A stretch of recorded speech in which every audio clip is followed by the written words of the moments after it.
ನಿಮ್ಗೆ ಈಗಷ್ಟೇ ಪಾಪು ಆಗಿದ್ಯಾ? ತುಂಬಾನೇ ಈ ಒಂದು ಮಗು ಆದ್ಮೇಲೆ ನಿಮ್ಮ ಬಾಣಂತನದ ಸಮಯದಲ್ಲಿ ಸೊಂಟ ನೋವ್ತಾ ಇದೆಯಾ? ಒಂಥರ ಬೆನ್ನೋವು ಬರೋದು ಈ ತರ ಎಲ್ಲ ಆಗ್ತಾ ಇದೆ ಸ್ನೇಹಿತರೆ. ಸೊ ಹಾಗಾದ್ರೆ ಈ ವಿಡಿಯೋ ನಿಮಗೋಸ್ಕರ. ನಮ್ಮ ಮನೇಲಿರೋಂಥ ಉಪ್ಪನ್ನ ತಗೋಬೇಕು, ಇದು ಕಲ್ಲುಪ್ಪೆ ಆಗ್ಬೇಕು, ಮತ್ತೆ ತಿರ್ಗಾ ಪುನಃ ಇದೊಂದು ಅರಿಶಿನ ಪುಡಿನ ತಗೋಬೇಕು. ಇದರ ಜೊತೆಲಿ ನಮ್ಮ ಸಿರಿಮನೆಯಲ್ಲಿ ಸಿಗೋಂಥ ಒಂದು ವಾರ್ಮ್ ಅಪ್ ಪೌಡರ್, ಈ 3 ಪದಾರ್ಥಗಳನ್ನ ತಗೊಂಡು ನಾವು ಶಾಖ ತಗೋಬಹುದು. ಈ ಶಾಖ ತಗೊಳ್ಳೋದು ಯಾವ ರೀತಿ ಅಂತ ನಾನು ನಿಮಗೆ ತೋರಿಸ್ತೀನಿ, ಬನ್ನಿ ಸ್ನೇಹಿತರೆ. ನೋಡಿ, ನಾನು ಮೊದಲನೇದು ಕಲ್ಲುಪ್ಪನ್ನ ಹಾಕೋತಾ ಇದ್ದೀನಿ.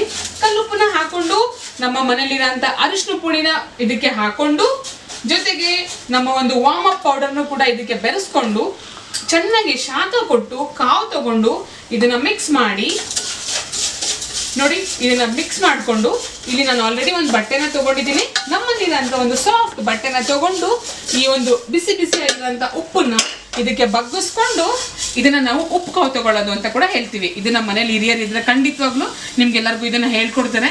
ಸೊ ನೀವು ಕೂಡ ತುಂಬಾ ನಿಮ್ಗೆ ಸೊಂಟ ನೋವು, ಬೆನ್ನು ನೋವು, ತೊಡೆ ನೋವು ಈ ತರ ನೋವು ಇತ್ತು ಅಂದ್ರೆ ಡಾಕ್ಟರ್ ಹತ್ರ ಹೋಗೋಕ್ಕಿಂತ ಮುಂಚೆ ಶಾಖ ತಗೊಳ್ಳೋ ಅಂತ ಅಭ್ಯಾಸನ ಇಟ್ಕೊಳ್ಳಿ. ಇದನ್ನ ನೀಟಾಗಿ ಹಿಂಗೆ ಫೋಲ್ಡ್ ಮಾಡ್ಕೊಂಡು ಇದನ್ನ ಒಂದು ಗಟ್ಟಿಗೆ ಗಂಟು ಕಟ್ಕೊಂಡು ನಮ್ಗೆ ಯಾವ ಭಾಗದಲ್ಲಿ ನೋವಿದೆ ಅಂದ್ರೆ, ಈಗ ಬೆನ್ನು ನೋವ್ತಾ ಇದ್ರೆ ನಾವು ಬೆನ್ನ ಹತ್ರನೇ ಇಟ್ಕೋಬಹುದು, ನಮ್ಗೆ ತೊಡೆ ಹತ್ರ ಭಾಗ ನೋವಿದ್ರೆ ತೊಡೆ ಹತ್ರ ಇಟ್ಕೋಬಹುದು.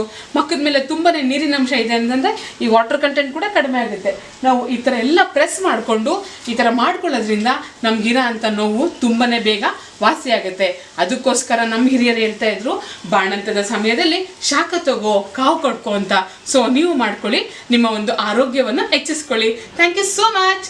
ನಿಮಗೆ ಬಾಣಂತಿ ಪದಾರ್ಥಗಳು ಬೇಕು ಅಂತಂದರೆ, ಮತ್ತು ಮಗುವಿಗೆ ಮನೇಲೇ ಮಾಡಿರೋಂಥ ಸೇರಿ ಧಾನ್ಯಗಳ ಒಂದು ಬೇಬಿ ಫುಡ್ಸ್ ಬೇಕು ಅಂತಂದರೆ ನಮ್ಮ ಒಂದು ವೆಬ್ಸೈಟ್ಗೆ ವಿಸಿಟ್ ಮಾಡಿ, ನಮ್ಮನ್ನು ಕಾಂಟ್ಯಾಕ್ಟ್ ಮಾಡಿ. Thank you so much. ನಿಮ್ಮೆಲ್ಲರ ಪ್ರೀತಿಯ ಸೂಪರ್ ಸಿರಿ ರಾಕಿ.